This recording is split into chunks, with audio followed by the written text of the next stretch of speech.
जंगलात एक वाघ असला तरी आपण त्याला वाघच म्हणतो. बरोबर. आणि आणि 10 असले तरी ते वाघच असतात. पण एक कुत्रा असला की तो कुत्रा आणि 4 असले की ते कुत्रे होतात, असं का? हाच तर खरा प्रश्न आहे.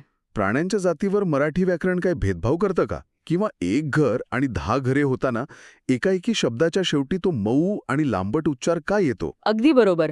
बऱ्याचदा हा विषय म्हणजे मराठी व्याकरणाचा विषय खूप पुस्तकी किंवा रटाळ वाटू शकतो. हो ना, शाळेत तर तसंच वाटायचं. पण त्यात दडलेले जे नमुने आहेत, जे पॅटर्न्स आहेत आणि भाषिक गमती-जमती आहेत, त्या किती रंजक असू शकतात हे आज आपण पाहणार आहोत. चला तर मग हे सविस्तर समजून घेऊया.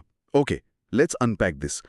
आजच्या चर्चेचा आपला मुख्य विषय आहे नामाचा वचन विचार. हो, आणि यात दिलेल्या सर्व नियमांचा आणि उदाहरणांचा आपण अगदी बारकाईने अभ्यास करणार आहोत. नक्कीच.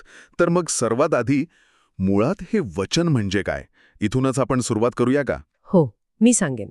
अतिशय साध्या भाषेत सांगायचं तर नामाच्या ठिकाणी संख्या सुचविण्याचा जो धर्म असतो त्याला वचन म्हणतात. म्हणजे संख्येचा बोध करून देणारा गुणधर्म. अगदी तेच. त्याचे प्रामुख्याने 2 प्रकार पडतात, एकवचन आणि अनेकवचन. ज्याला काही ठिकाणी बहुवचन असंही म्हटलं जातं, बरोबर? हो, बरोबर. जुन्या संदर्भांमध्ये त्याला बहुवचन म्हणतात. हां, म्हणजे एक असेल तर एकवचन आणि अनेक असतील तर अनेकवचन. हो. पण शब्दांचे अनेकवचन करण्यापूर्वी मुळात कोणत्या शब्दांचे अनेकवचन होऊ शकते हे जाणून घेणं मला खूप आवश्यक वाटतं. अगदी अचूक मुद्दा पकडलात. नियम 1, 2 आणि 3 नुसार जर पाहिलं तर भाषेमध्ये फक्त सामान्य नामाचेच अनेकवचन होते. सामान्य नाम म्हणजे कॉमन नाऊन का? Common noun. आणि जे पदार्थवाचक नामे आहेत, ज्याला आपण मटेरियल नाउन्स म्हणतो, किंवा भाववाचक नामे आहेत म्हणजे ॲब्स्ट्रॅक्ट नाउन्स, त्यांचे शक्यतो अनेकवचन होत नाही. तसेच विशेष नाम म्हणजे प्रॉपर नाउन्सचेही अनेकवचन होत नाही. अच्छा, याला एक अतिशय सोपी ॲनालॉजी देता येईल. कोणती? जसे आपण इंग्रजीत 1 वॉटर 2 वॉटर्स असे म्हणू शकत नाही, तसेच मराठीतही पाणी, सोने अशा पदार्थवाचक नामांचे अनेकवचन होत नाही. बरोबर. आपण 2 पाण्या असं कधीच म्हणत नाही. आणि विशेष नामांच्या बाबतीत बोलायचं तर एक इंग्रजी स्पष्टीकरण देतो. Proper nouns act as common nouns when pluralised. म्हणजे जेव्हा विशेष नामाचे अनेकवचन केले जाते तेव्हा ते सामान्य नामाची भूमिका करते. हो, जसे की आमच्या शेजारी 3 पाटील आहेत. अरे वा, हे उदाहरण अगदी चपखल आहे. इथे पाटील हे सामान्य नाम झालं. होय. याशिवाय नियम 4, 5 आणि 6 सुद्धा खूप महत्वाचे आहेत बरं का. ते काय सांगतात? आपण, कोण, काय ही जी सर्वनामे आहेत ती दोन्ही वचनांसारखीच वापरली जातात. अच्छा, म्हणजे त्यात बदल होत नाही. नाही, पण वचनाचा सर्वात मोठा परिणाम वाक्यातील क्रियापदावर होतो. तो जातो आणि ते जातात असा बदल होतो. समजलं. आणि फक्त क्रियापदच नाही तर आकारांत विशेषणावरही याचा परिणाम होतो. जसा चांगला मुलगाचं चांगले मुलगे होतं. हां, पाया समजल्यानंतर आता प्रत्यक्ष शब्दांत काय बदल होतात ते पाहूया. सुरुवात करूया पुल्लिंगी नामांपासून. नक्कीच. इथे खऱ्या अर्थाने नियम 1 लागू होतो. हो, आ ते एचा प्रवास म्हणजे आकारांत पुल्लिंगी नामाचे अनेक वचन एकारांत होते. बरोबर. याची उदाहरणं पाहिली तर हा नियम अगदी स्पष्ट होईल. हो, आपल्या श्रोत्यामध्ये याची खूप उदाहरणे आहेत. आपण ती संवादात्मक पद्धतीने बघूया. जसं की कुत्राचं कुत्रे होतं. आणि आंबाचं आंबे होतं. रस्ता असेल तर रस्ते, ओढा असेल तर ओढे. हो, किंवा राजा असेल तर राजे.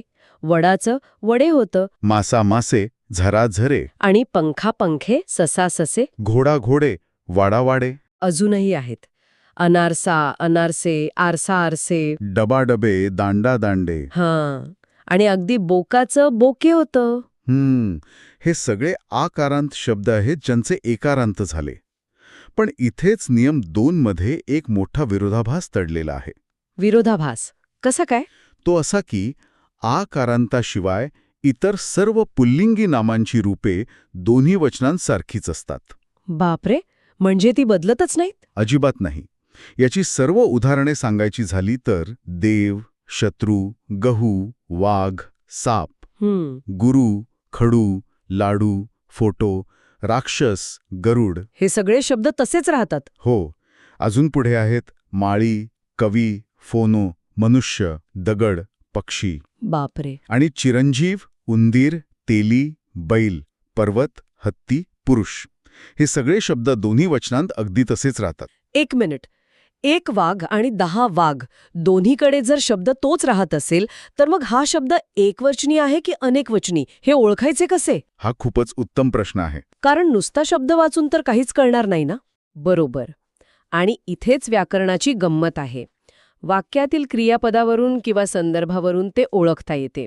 This shows how grammar is dependent on context. अच्छा, म्हणजे वाघ आला आणि वाघ आले यातला क्रियापदाचा बदल ओळख करून देतो. अगदी बरोबर. हे खूपच लॉजिकल आहे. पण पुल्लिंगी नामे जर इतकी सोपी असतील तर मला वाटतं स्त्रीलिंगी नामांमध्ये खऱ्या भाषिक कसरती पाहायला मिळतात. हो, स्त्रीलिंगी नामांचा गट म्हणजे खऱ्या अर्थाने द कॉम्प्लेक्स कमेलियन्स आहेत ते. हो ना. नियम 3 सांगतो की काही अकारांत स्त्रीलिंगी नामांचे आ होते तर काहींचे चक्क ईकारांत अनेकवचन होते. ही दुहेरी भूमिका आहे. उदाहरणे बघा. वीटचं विटा होतं, तारीख तारखा, खारीक खारका आणि चूकचं चुका होतं. हे सगळे आकारांत झाले. हो. पण दुसरीकडे विहीरचं विहिरी होतं, वेळचं वेळा, म्हैस म्हशी, भिंत भिंती आणि सूनचं सुना. बरोबर. आणि यानंतर आणखी एक नियम येतो, नियम 7. तो काय आहे? ईकारांत स्त्रीलिंगी नामांचे अनेकवचन याकारांत होते. याकारांत. हो.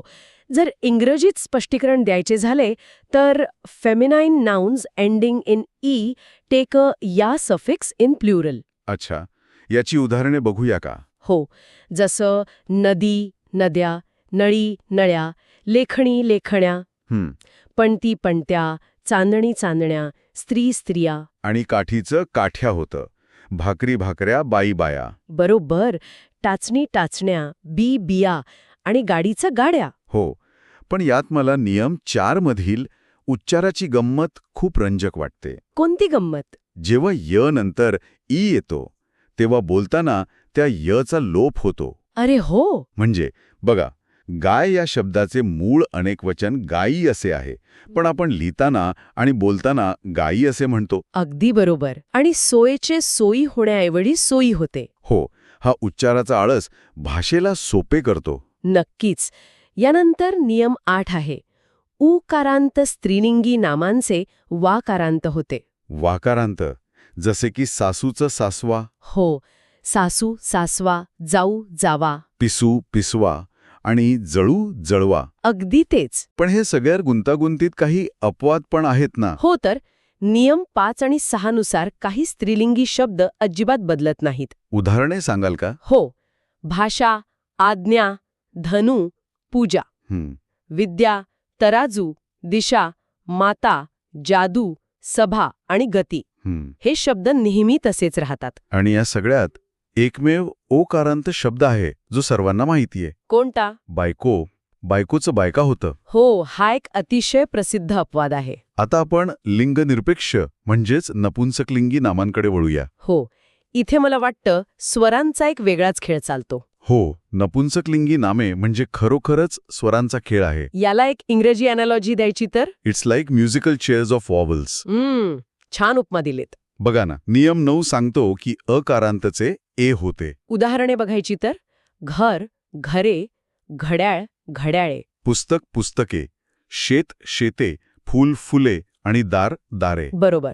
आणि नियम 11 सांगतो की उकारांतचे पण एच होते. हो. जसं लिंबूचं लिंबे, पाखरू, पाखरे, टट्टू, टट्टे. पिलू, पिले, वासरू, वासरे. पण सर्वात मोठी गंमत नियम 12 मध्ये आहे.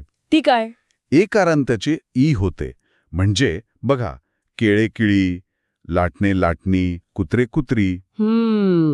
मडके, मडकी, रताळे, रताळे. गाणे, गाणी, तळे, तळे, खेडे, खेडी. अगदी बरोबर. आणि तज्ज्ञ म्हणून मला नियम 10 सुद्धा सांगावासा वाटतो. तो काय आहे? ई आणि उकारांत नामांशी अनेक वचने होताना य किंवा व चा आदेश होतो. म्हणजे कसं?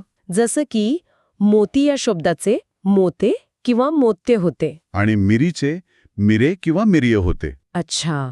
म्हणजे इथे 2 पर्याय उपलब्ध आहेत. हो. आणि शेवटी आपण पदार्थवाचक व न बदलणाऱ्या नामांकडे लक्ष दिलं पाहिजे, जे नियम 13 आणि 14 मध्ये येतात. बरोबर? हो. नियम 13 नुसार काही नपुंसकलिंगी नामांचे अनेकवचन होतच नाही.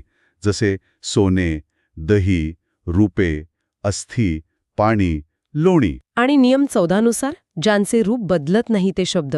जसे दासी, बाजू, दृष्टी. लाली, वळू, युवती, वस्तू, तरुणी. हे शब्द अगदी ठाम राहतात. हो, अगदी. आपण आत्तापर्यंत जे पाहिलं ते निव्वळ व्याकरण होतं, पण इथे विषय खऱ्या अर्थाने रंजक होतो. Here is where it gets really interesting. हो का? कारण आपण व्याकरण पाहिले, पण भाषा ही माणसांकडून वापरली जाते, त्यामुळे त्यात भावना आणि संस्कृतीचाही मोठा समावेश होतो. अगदी 100% बरोबर. आणि म्हणूनच आपण आदरार्थी अनेकवचन ही संकल्पना समजून घेतली पाहिजे. आदरार्थी अनेकवचन म्हणजे काय? मोठ्या व्यक्तीबद्दल किंवा आदरणीय व्यक्तीबद्दल आदर व्यक्त करण्यासाठी ती व्यक्ती एकटी असली तरी आपण तिच्यासाठी अनेकवचनी शब्दप्रयोग करतो. म्हणजे रिस्पेक्ट दाखवण्यासाठी. हो, उदाहरणे बघा. पंतप्रधान उद्या शहराला भेट देतील. इथे देईल नाही म्हणत आपण. बरोबर. आणि गुरुजी आत्ताच शाळेत आले. इथे गुरुजी एकच असले तरी आपण आले हे अनेकवचन वापरतो. हे खूपच सुंदर निरीक्षण आहे. आणि याच्या अगदी विरुद्ध एक गोष्ट मला जाणवते, ज्याला विपुलतादर्शक एकवचन म्हणतात. विपुलतादर्शक एकवचन? हो, खूप मोठी संख्या दर्शवण्यासाठी आपण अनेकवचन वापरण्याऐवजी एकवचनाचाच वापर करतो. अच्छा, जसं की यंदा जरा जास्तच पपई आली, पपया नाही म्हणत आपण. किंवा जत्रेत लाख माणूस जमलं. अरे वा. हो, आपण लाख माणसे नाही म्हणत बऱ्याचदा. आणि यावर्षी बराच आंबा पिकला, आंबे पिकले असं नाही म्हणत. हे भाषेचं खरं सौंदर्य आहे. आणि मगाशी आपण नियम 1 मध्ये बघितल्याप्रमाणे विशेष नामाचे सामान्य नाम कसे होते हे पण याच प्रकारात मोडते. आमच्या शेजारी 3 पाटील आहेत. हो, अगदी बरोबर लिंक केलेत तुम्ही. मला यात नेहमी अनेकवचनी आढळणारी नामे सुद्धा जोडायची आहेत. ती कोणती? जसे दोहाळे, कांजिन्या, शहारे, रोमांच, चिपळ्या. आणि आट्यापाट्या, क्लेश, हाल हे नेहमी अनेकवचनी असतात. हो, आणि या उलट काही समूहदर्शक शब्द आहेत जे एकवचनी अर्थाने वापरले जातात. जसे जोडपे, पंचक, त्रिकूट. हो, आठवडा, ढीग, रास, मंडळ हे सगळे गट आहेत, पण शब्द म्हणून ते एकवचनी वापरले जातात. खरंच, भाषेतील स्वरांच्या बदलांपासून ते आदरातिथ्यापर्यंत व्याकरणाचे हे नियम केवळ पाठांतरासाठी नाहीत. अजिबात नाही. ते मराठी भाषेचे सौंदर्य आणि आपली संस्कृती कशी दर्शवतात हे आजच्या चर्चेतून खूप छान प्रकारे समोर आलं. आणि हे नियम समजून घेतल्यामुळे आपली भाषा अधिक ओघवती आणि परिणामकारक कशी होते हेही स्पष्ट होतं. नक्कीच.